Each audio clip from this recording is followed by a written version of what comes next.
hearing. This has been very informative, and I appreciate all of you, respect you greatly, appreciate the comments you've made and the advice you're giving. This is ultimately up to the Congress and the President to decide what to do. General Amos, pound for pound, do you agree the Marine Corps is the best fighting force in the world? Yes, sir. We celebrate that today on our birthday. Okay, good. I agree with you. Do you agree with me the only thing older than the Marine Corps when it comes to defending America is the citizen soldier? Sir, I believe that's true. Okay, so I'm here to tell everybody, I appreciate it, but the citizen soldier's time has come. You're going to get a seat at the table, General McKinley, if I have anything to say about it. We're long into this fight as a nation. The first shot was fired by the citizen soldier. It's time for the citizen soldier to be sitting at the table, not just for political reasons, but for substantive reasons. So let's talk a little bit about substance. General Dempsey, do you agree that one of the great threats America faces is not just attack from a foreign enemy, but from nature, natural disasters? Yes, Senator. Okay. When it comes to frontline service against national disasters and the havoc it can reap on the American people, do you agree the National Guard is the frontline force? Generally law enforcement, then National Guard, then active When force. it comes to uniformed personnel? Yes, I do. Okay. General McKinley, Hurricane Irene, is that right? Is that the name of the last big hurricane? That was our latest event, yes, sir. Okay. Tell me, who talked to you about Hurricane Irene? I was consulted by the Assistant Secretary of Defense for Homeland Defense, Paul Stockton, and that was the extent of my discussions. Did anybody from the Chairman of Joint Chiefs call you and ask, hey, what's going on? No, incumbent upon me to pass that information up, but nobody made that call. Okay. So did anybody from the White House call you? No, sir. All right. So if you believe that the nation is threatened by natural disasters and the frontline uniformed force is the National Guard, I would like to have you sitting there, not by invitation, by the way. General Dempsey, you're a very fine man, but if you got pissed off at him, could you tell him to get out of the room? Yes, I could. Okay, good. Well, at the end of the day, I think you need to be in the room with some weight behind you, not just through invitation.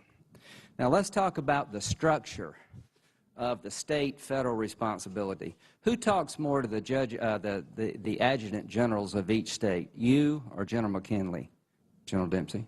Who has more contact? I don't have any contact with the adjutant generals.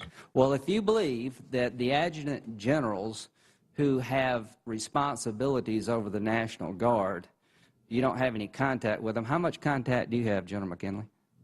Daily. All right. If you can't tell them how to spend their money, you can at least tell the Chairman of the Joint Chiefs, if you're in the room, what's going on. Don't you think it would be important institutionally beyond the life of you and General Dempsey to have somebody in that room advising the Chairman of the Joint Chiefs exactly what's going on in the states? I think in a post-9/11 world, it's essential. I couldn't agree with you more. Now, let's talk about the history of the Joint Chiefs, the Chairman of the Joint Chiefs, when it comes to supporting legislation that we now all agree is important. Do you agree that the Marine Corps, being a voting member of the Chairman of the Joint Chiefs, hasn't given the Navy 2 votes? Do you agree with that, General Amos? It has not given the Navy. Well, that was the big concern, and Senator Webb was your biggest advocate. That was a real fight back in 1978, that if you put the commandant on, all hell's going to break loose, the Navy is going to run the world. Well, that didn't work. And I don't think the National Guard being in the room is going to change the world as we know it, only for the better. Now, Mr. Johnson, headlines are made at every hearing. Is the headline from this hearing, Obama administration opposes putting the National Guard Bureau Chief on the Joint Chiefs? Senator, you've heard the best military advice from... Well, I'm going to tell you what Vice President Biden said in 2008 when he spoke to the National Guard Conference in Baltimore. It's time for change. Change begins with giving the Guard a seat at the table. That table in the Pentagon where the Joint Chiefs sit. President Obama's campaign document, Blueprint for Change, page 55, if you want to read it. I haven't read it. I'll be the first one to admit to it. But this part I do like. Obama will restore the readiness of the National Guard and Reserves.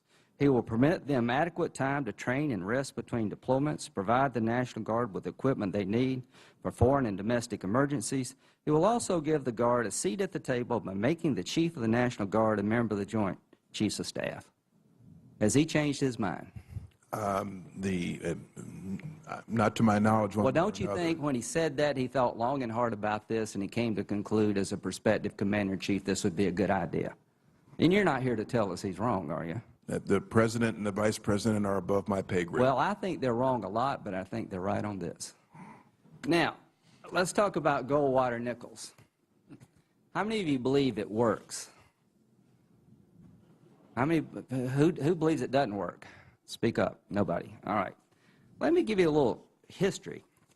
There's an article that I've read called The Campaign for Goldwater Nichols by John T. Carell. And I'll read a brief excerpt. The bill was being prepared and had been written in final draft, and Senators Nunn and Goldwater go to have a meeting with the Joint Chiefs. And Admiral Crowell was the chairman, the new chairman.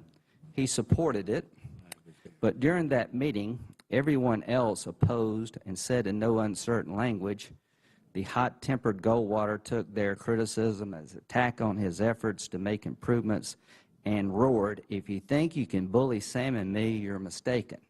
The next day, he got 8 letters from the Pentagon talking about how bad of an idea this would be, and Senator Goldwater said, "I will not be deflected or sidetracked in this effort, even if I get a letter a day from everyone in the Pentagon." And the only reason I mention that is that the institution resisted Goldwater Nichols. The institution resisted having the Commandant of the Marine Corps on the chairman of the Joint Chiefs. And I think we should consider the time has come, given post 9/11 duties of the National Guard, to have a seat at the table. It doesn't change command authority, doesn't turn the world upside down, but if any group ever deserved recognition now, it's the members of the National Guard, and their voice needs to be heard not through invitation, but by us saying, "You have a seat." Thank you very much. Thank you, Senator.